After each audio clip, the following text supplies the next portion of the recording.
Te zane poezija, tiskane, naša poezija ne bi bila prevedena na jezik Georgije.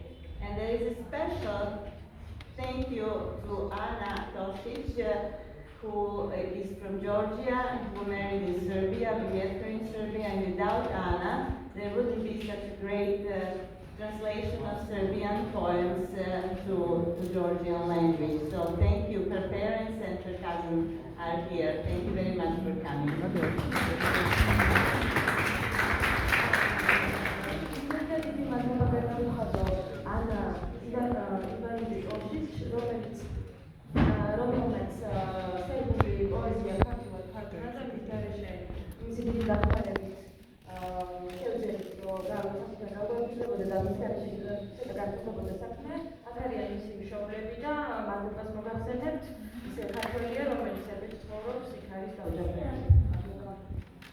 Eto, zahvaljujući samopisnice i Ketevan, imam čast da vam poželim da uživate u prvom bilingvalnom projektu. Reč je o poeziji savremenih pesnika na gruzijskom.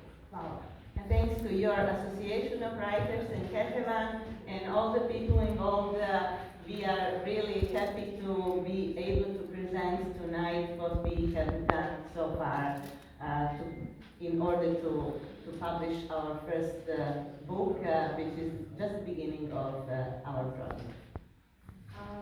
ასევე დიდი მადლობა მწერალთა სახსრებათა ქეთევანს, ასევე ის გუნდს, რომელიც ამ პროექტის განხორციელებაში იყო ჩართული და გვიხარია, რომ ეს ადრეულოვანი წიგნი, რომელზეც ვიმუშავეთ, ყოველთვის ასეთია. Thank you.